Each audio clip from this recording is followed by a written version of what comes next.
Assalamualaikum warahmatullahi wabarakatuh. Perkenalkan, nama saya Renaldi Rizky Putra Setiawan, kelas 9E nomor absen 30. Perkenalkan, nama saya Raffi Ardiansyah Winata, absen 29 dari kelas 9. Saya Naisjoli Samsuri, absen 26 dari kelas 9E. Saya Mandatria dari absen 17 kelas 9E. Di sini kami akan presentasi makalah bab tanah dan keberlangsungan hidup bab 9 dan teknologi ramah lingkungan bab 10. Dimulai dari bab 9, tanah dan keberlangsungan kehidupan. 1. Proses pembentukan tanah dan komponen penyusun tanah. Tanah merupakan campuran dari batuan yang telah lapuk, penguraian bahan organik, mineral, dan air dan udara. Faktor fisik yang mempengaruhi pelapukan fisik adalah curah hujan, iklim, matahari. Pelapukan secara biologis terjadi karena adanya mikroorganisme dalam tanah. Faktor lain yang mempengaruhi pembentukan tanah adalah tipe batuan, topografi atau relief tanah pada suatu daerah dan waktu. C. Upaya untuk menjaga kelestarian tanah. Terdapat beberapa penyebab berkurangnya kualitas tanah, di antaranya adalah erosi. Erosi yang menyebabkan hilangnya nutrisi tanah, penggunaan pupuk kimia yang berlebihan sehingga menyebabkan pencemaran tanah. Pertanian monokultur adalah pertanian yang berulang dalam jangka waktu lama serta pencemaran tanah akibat sampah yang sulit terurai. 1. Pengolahan tanah menggunakan tanaman penutup tanah dan pengolahan lahan miring untuk mengurangi erosi. Pengolahan lahan untuk mengurangi erosi dapat dibuat dengan cara membuat teras ring atau tanah miring, yaitu untuk mengubah permukaan tanah miring menjadi bertingkat-tingkat. Yang kedua, mengurangi penggunaan pupuk kimia. Penggunaan pupuk kimia pada takaran dan waktu yang tepat memang dapat meningkatkan produksi pertanian. Upaya untuk mengurangi dampak penggunaan pupuk kimia adalah dengan menggunakan pupuk organik. Pupuk organik merupakan pupuk yang berasal dari pelapukan sisa-sisa tanaman, hewan, dan manusia.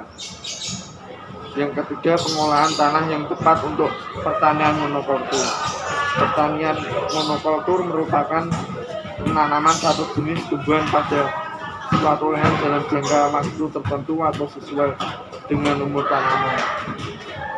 Salah satu upaya pengolahan tanah yang tepat untuk pertanian monokultur adalah dilakukan penggilingan tanaman. Yang keempat, daur ulang sampah yang sulit terurai. Sampah yang sulit terurai seperti plastik, kaca, logam berpotensi mengurangi tingkat kesuburan tanah.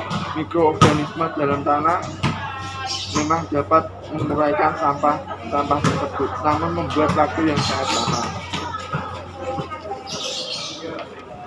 Kedua, bab 10 teknologi ramah lingkungan. C. Teknologi tidak ramah lingkungan. Pertama, pengolahan minyak bumi. Minyak bumi merupakan komoditas yang sangat penting karena memiliki manfaat. Minyak bumi dapat diolah untuk digunakan sebagai bahan baku aspal, pelumas, naftar, solar, minyak tanah, aftur, bensin, dan LPG. Sebelum diolah, minyak bumi merupakan cairan berwarna hitam lengket serta mengandung banyak senyawa hidrokarbon yang dapat terbakar, sulfur, oksigen, dan nitrogen. Minyak bumi terbentuk dari makhluk hidup yang telah mati jutaan tahun yang lalu dan tercipta dalam suatu ruangan yang tertutupi oleh bebatuan di dalam tanah atau di dasar laut. Minyak bumi yang demikian disebut dengan light oil. Untuk mengambil minyak bumi tersebut, kita harus mengubur ke dalam ruangan yang berisi minyak tersebut, lalu memompanya keluar. Setelah dipompa keluar, minyak disalurkan melalui pipa, truk, ataupun kapal minyak menuju kilang minyak. Dalam kilang minyak dilakukan penyulingan minyak bumi. Dalam proses penyulingan, minyak bumi dipanaskan untuk memisahkan komponen-komponen penyusun minyak bumi berdasarkan titik jenisnya. Eksploitasi minyak bumi memiliki banyak dampak negatif terhadap tanah, udara, air, makhluk hidup, dan iklim. Sebelum dilakukan penambangan minyak bumi ini, hutan ditebang terlebih dahulu dan aliran air dikeringkan. Selanjutnya, timbunan tanah berpasir, bebatuan, dan tanah lumpur diambil sehingga bebatuan dan pasir dapat dilihat. Penambangan minyak bumi jenis ini menghasilkan polusi udara berupa debu, uap, asap, dan bau gas yang menyelimuti daerah tambang. Selain itu, penambangan ini menghasilkan emisi gas rumah kaca 3 hingga 5 kali lebih besar daripada tambang pada umumnya.